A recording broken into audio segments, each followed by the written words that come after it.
coiotes no quarto de dormir vigiam sua inocência. As runas de um deserto de loucura e de pavor, andando os pés em brasa pela cauda do dragão.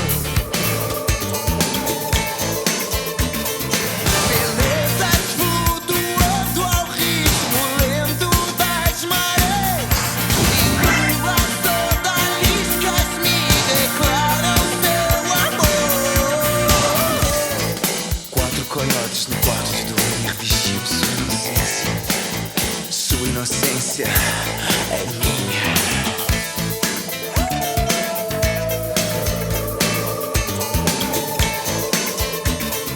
Quatro Coiotes, ele saiu de uma necessidade nossa de dar um passo à frente e não repetir o sucesso pop, as fórmulas pop de Olhar 43 ou de Rádio Pirata. Então nós procuramos realmente expandir o nosso leque. Eu confesso assim que não foi legal para a época, né? A gente ouvindo hoje, talvez tenha, como você está falando, né? Hoje você percebe que tem a ver, né? Mas para a época faltava, eu acho que eu até me propus a uma época de remixar esse disco. Eu acho que esse disco merecia ter uma remixagem.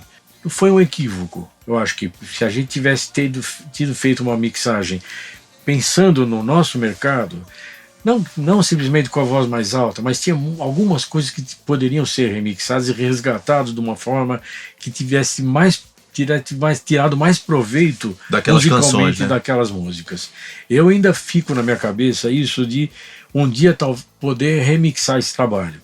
Eu acho que é um disco, na minha opinião, também totalmente ousado. Bem-vindos à segunda parte da história do álbum Quatro Coiotes, onde vamos contar detalhes do álbum que você provavelmente não conhecia. Mas antes de contar essa história, pedimos que deixe seu like, se inscreva no canal e ative o sininho. Assim você nos ajuda para que o YouTube continue exibindo os nossos vídeos, para que possamos continuar contando mais histórias do RPM e seus integrantes. Por fim, ativamos a opção Seja Membro para quem desejar colaborar e acessar material exclusivo do canal.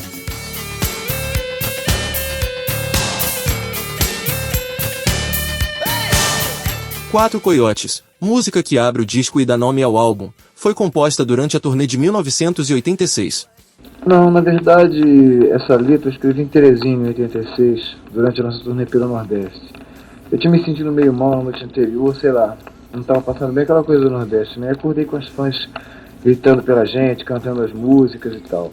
Aquilo me deixou meio, uma sensação estranha, meio claustrofóbica. Eu peguei um caderno, né? Um caderno que eu ando sempre com ele, para anotar ideias e qualquer coisa assim, e comecei a escrever uma coisa sem muita intenção, né, de nada. Eu só estava registrando algumas cenas que estavam me passando pela cabeça, uma espécie de delírio, né, meio febril, assim. E de repente eu fui ler aquilo, fui reler um ano quase depois, quando começamos a trabalhar as músicas, eu vi que o clima tinha tudo a ver com o que eu estava querendo passar, né? Eu também sempre tive vontade de colocar essa coisa mais solta dentro da letra, né, para não ficar tão presa à métrica, né?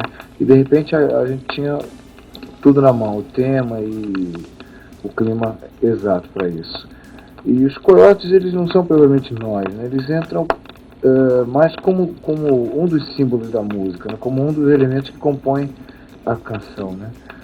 Mas o Coyote também tem uma coisa muito ligada à literatura beat americana, né, que por sua vez tirou isso tudo das lendas dos índios da Califórnia, principalmente. E ele se identifica com o brasileiro, mais ou menos como eu poderia colocar para você, como uma Cunaíma, sabe, na nossa literatura. Aquele personagem maroto, que se disfarça, entra na casa das pessoas, seduz as meninas e depois foge, escapa das armadilhas, sabe, essas coisas, sobrevivendo a perseguições e normalmente acaba andando meio que, sei lá, uma espécie de um marginal, sabe? No livro Revelações por Minuto de Marcelo Leite de Moraes, essa história também é contada. Mesmo antes da viagem para Búzios e as primeiras gravações do terceiro disco do RPM, Paulo Ricardo já tinha escrito a letra da música Quatro Coiotes. Ele não tem por costume escrever uma letra sem música. Tem sempre a ideia de já encaixar melodia na letra. A música Quatro Coiotes tinha um conceito muito subjetivo. Possuía uma vertente poética sombria, mostra das influências de William Blake e de Morrison sobre Paulo Ricardo em sua juventude. A música foi escolhida pela banda, e não pela gravadora, para ser o primeiro single do novo LP.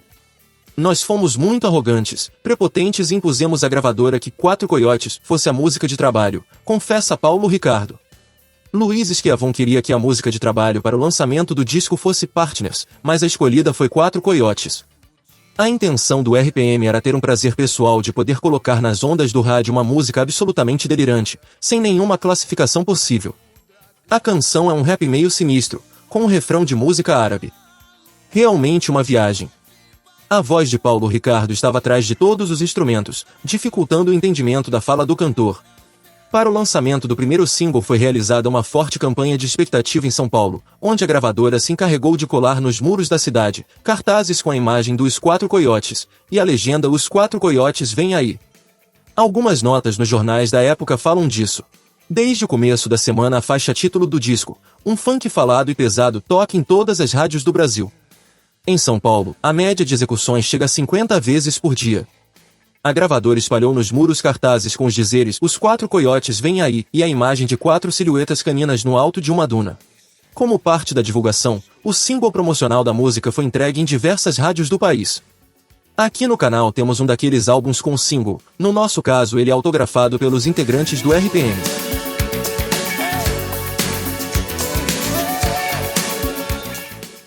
A segunda faixa foi a música Dária Negra. Ela era a rainha da noite, ela era eleita dos deuses. E quando ela quer, meus olhos comem essa mulher. Sua boca vermelha escondia uma língua com minha intenção.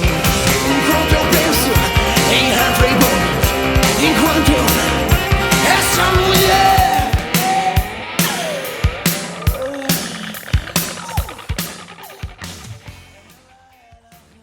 Era a aposta certa dos integrantes do grupo. Todos tinham a expectativa de que seria um hit, mas não vingou. A música foi inspirada no best-seller do americano James Ellroy, baseado no assassinato de Elizabeth Short, uma aspirante atriz, em 1947. O autor do crime jamais foi descoberto. É uma música que tem a energia e a vontade de ser rock. Chegar ao fim, como amanhece, o sol vem beijar seus lábios. Que me fascina e eu procuro entender um traço de amor assim. Oh, uma noite, distância essa dor.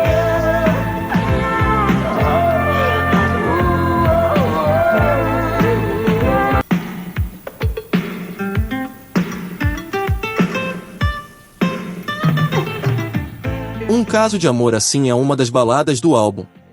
Música sob encomenda para baixar a adrenalina de um show e levar o público a uma viagem na espera de uma virada ou de algo mais dançante na sequência. Como foi London London, no show Rádio Pirata ao vivo.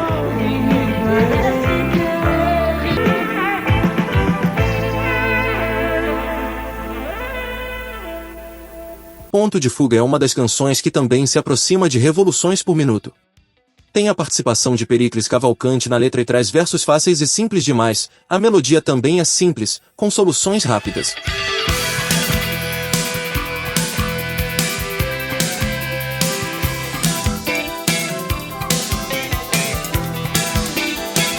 Beija-flor, em alto voo, condor, sugando a flor. Perdido nessa confusão de céu e chão, atenção, na contramão. Coração em rotação, projeto pra conciliar deserto e mar. A quinta faixa foi Partners, um blues que talvez foi a melhor música do álbum. Seria a música de trabalho do novo álbum, conforme a gravadora havia combinado e contava com o apoio de Luiz Schiavon. Mas Paulo Ricardo preferiu que fosse Quatro Coiotes, o que foi um erro na época. Acho que saímos com a música de trabalho errada, deveria ser Partners, acreditava Luiz. A música conta com a participação luxuosa de Cieda Garré nos vocais, que trabalhou com Michael Jackson no álbum Bad. A música teve videoclipe, foi produzido especialmente para o Fantástico, da Rede Globo, e lançado também em 1988, com direção de Denis Carvalho e participação da atriz Ângela Figueiredo, então esposa do diretor.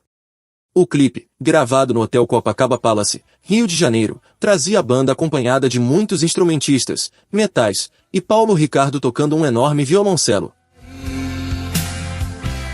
Sem ninguém, andei tão sozinho, morri de saudades. O Partners foi uma música que eles criaram assim, durante a madrugada. Escuta aqui que ele tocou aí, bota uma guitarrinha ali, o outro põe não sei o quê. Quando a gente foi ouvir essa música, era um absurdo. É uma música que ela foi criada, foi feita assim aos poucos, assim, cada um dando um pitaquinho ali e tal. E quando a gente foi ouvir, era um absurdo essa música. Um certo segredo, de repente, quando se sente. Quatro Coiotes, exatamente. E tem uma música que é um blues, inclusive, que é linda, esse blues é maravilhoso, que a gente acabou gravando depois. Eu gravei com a Cássia Eller depois, quando eu lancei a Cássia Eller. Desse momento, andei tão sozinho. A estratégia do caos não deixa de ser uma composição intrigante. As letras, eu acredito que estão refletindo alguns estados bem peculiares, a maneira metafórica da paisagem dos Quatro Coiotes e uma coisa meio, uma aberração, né, como a Dália Negra, ou a suavidade mais madura de um caso de amor assim. Na estratégia do caos, que é uma reflexão, né, quase sobre o amor nos tempos do cólera.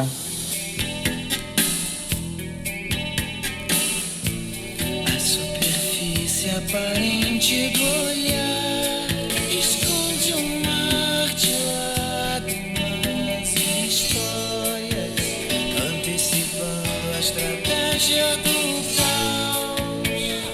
Num ato qualquer, um certo temor, num segundo passa por nós o amor, feito Sete Mares foi uma das canções do novo álbum que mais se assemelha ao tecnopop do RPM de 1985.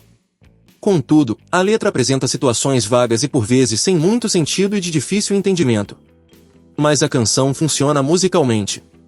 Sete Mares mostra o lado B progressivo, é a mais RPM de todas do Quatro Coiotes, falou Paulo Ricardo. Se destacam os solos de guitarra de Fernando Delucque. Tem um internauta aqui perguntando o que motiva o Fernando Delucque a criar solos históricos como o da música Sete Mares, do RPM. Ele queria apagar esse solo, eu que não deixei. Comeu todas as menininhas. Sinceridade é uma coisa. Essa foi ótima. Vai ter problema em casa hoje. Olha o céu enquanto a chuva coloca seu véu. Vem o sol em arcos de divinos olhos. Sento um movimento em torno de nós. Existe um mundo onde dança louca viva.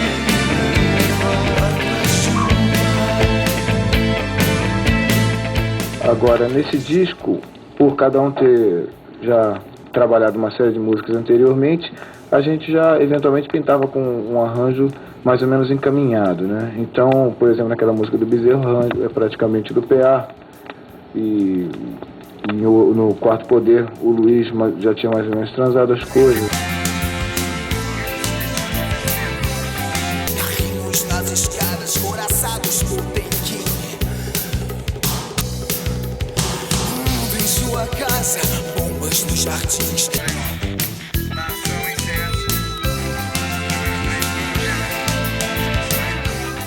Na canção Quarto Poder, Paulo Ricardo não canta, apenas discursa rápida a letra. Ainda pode-se ouvir bem ao longe um possível locutor de rádio, mas as palavras são de difícil compreensão. Paulo Ricardo declarou que gravou essa música falando num walkie-talkie.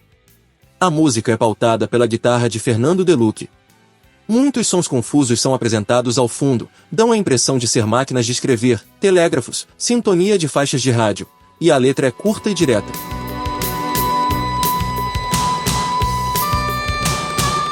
Na faixa O Teu Futuro Espelha Essa Grandeza, destaca-se a participação de Bezerra da Silva nos vocais com Paulo Ricardo. A música contém vários instrumentos até então estranhos para o RPM, como cuíca, pandeiro e tamborim, instrumentos tocados por Bezerra. A música faz uma paródia com esses símbolos, mas não deixando de apresentar a decadência moral brasileira, como Meninos a Viver de Chicletes e O Ronco da Barriga. A ideia inicial dessa música, né, começou a partir de uma programação de bateria muito rica, assim, com muita percussão e uma melodia, uma harmonia, né, com sons diferentes, né, com sensações diferentes, climas diferentes. E ela já tinha meio essa coisa de samba de break, meio break, né? E aí a gente mostrou pro Paulo, e o Paulo fez uma letra e teve essa ideia, né, de chamar o Bezerra. Ela passa por vários gêneros e de repente ela não se fecha em nenhum deles, né? Mas tem um lado de samba, né, mais explícito numa das partes, que me levou a pensar nessa coisa, né, de como quais seriam os pontos de contato mesmo entre o rock e o samba, né? E você vê que o ponto principal é no lado marginal, no lado rebelde, no lado inquieto, né, no lado de representar, sabe, uma espécie de grito, né, de uma determinada classe. No rock sejam os jovens, né, assim, generalizando, e no samba toda uma coisa negra, né, mas ambas de fundo social, né, nítido, né. E o Bezerra é um cara que é super rock and roll, né, apesar de ser um cara de samba, ele diz as coisas, sabe, tipo, puseram maisena no meu pó e plantaram a semente no meu quintal, cresceu um tremendo matagal, chegou a Patama e levou todo mundo para averiguação, que coloca muito bem o dia a dia do brasileiro, sabe, a convivência do brasileiro com todo esse lado de páginas policiais. Nossas praias têm mais lago, nossos desertos cada vez mais perto. Aquarelas, o tempo amarela, fonte seca. E o que é que pode uma banda de rock cair no pagode? No rolo ronco da barriga, é um pegodão na mão. Aí malandragem, é o bicho com a turbina em cima. Puseram a maisena do aí malandragem, nunca vi ninguém dar dois e nada e se vê tá tudo bem. Diga malandragem, caô, é isso aí, gente boa. A última faixa era a preferida da banda, a única música feita em inglês, que foi composta e gravada em um único dia, e está no álbum exatamente como estava no gravador de 8 canais. A única coisa que foi acrescentada depois foi a percussão de Paulinho da Costa. Agora, Show It To Me foi composta naturalmente em inglês. A gente começou a trabalhar, ela foi uma música super orgânica, assim, pintou em uma tarde, ela já estava feita, tudo composto, gravado, a letra pronta e inclusive ela foi para o LP assim, em 8 canais. Eu acho que você não pode forçar, sabe, uma coisa que pinta espontaneamente em inglês a fazer uma tradução, assim como é perigoso você compor em português e depois passar para o inglês, né? Sei lá, fica um pouco mais difícil.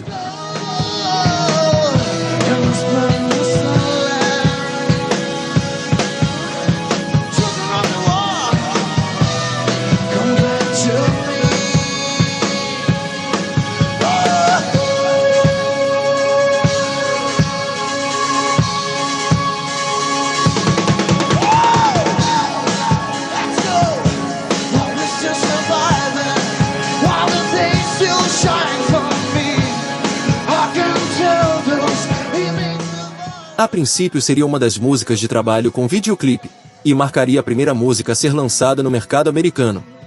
Como foi composta essa música tem uma história que vale a pena ser contada. No decorrer das gravações, todos ficaram muito preocupados com Paulo Pagni. Ele começou a não dormir, virava 2, 3 noites e não descansava. Ensaiava, toca, bebia, e não parava. Numa dessas noites, os músicos do RPM acordaram com um barulho vindo da bateria. Começou a fazer um som na bateria. O Paulo pegou um violão e fez um Mi maior, mas como o violão estava totalmente desafinado, o acorde que soou era totalmente novo e ficou gravado. Eu nunca sentei para escrever essa letra. A coisa foi surgindo naturalmente, e gravamos, relembra Paulo Ricardo. A letra saiu de uma vez, quase inteira, e foi utilizada quase toda a parte de voz gravada ali, com vazamento, gente falando e cachorro latindo. Luiz Schiavon não estava mais em Búzios. Como estavam nos últimos dias de gravação e Luiz já havia finalizado a sua parte, foi para São Paulo. Além da mudança no som, a banda decidiu colocar propositalmente a voz de Paulo Ricardo no tom mais baixo, nas músicas do álbum, como conta seu produtor Luiz Carlos Maluri. Para o lançamento do primeiro single foi realizada uma forte campanha de expectativa em São Paulo, onde a gravadora se encarregou de colar nos muros da cidade cartazes com a imagem dos 4 coiotes, e a legenda "Os 4 coiotes vêm aí". Algumas notas nos jornais da época falam disso. Como parte da divulgação, o single promocional da música foi entregue em diversas rádios do país. O show de estreia foi realizado no dia 29 de agosto de 1988, no Palácio das Convenções do AMB, tendo Denis Carvalho, diretor de novelas da TV Globo, como diretor musical. Um show que mostrou as mudanças pelas quais a banda passou, que intercalou sucessos antigos com músicas do novo disco. Essa foi a segunda parte da história do álbum 4 Coiotes, onde contamos um pouco sobre as músicas que fizeram parte do álbum. Na terceira e última parte vamos mostrar como foi a divulgação do trabalho, a turnê que incluiu shows nos Estados Unidos, o boicote das rádios e o fim da banda. Se você gostou do vídeo, pedimos que deixe seu like, se inscreva no canal e ative o sininho, para que você possa nos ajudar a continuar divulgando o trabalho da banda. Agora a resenha continua nos comentários. Conte-nos o que você achou desse trabalho e qual é sua música preferida.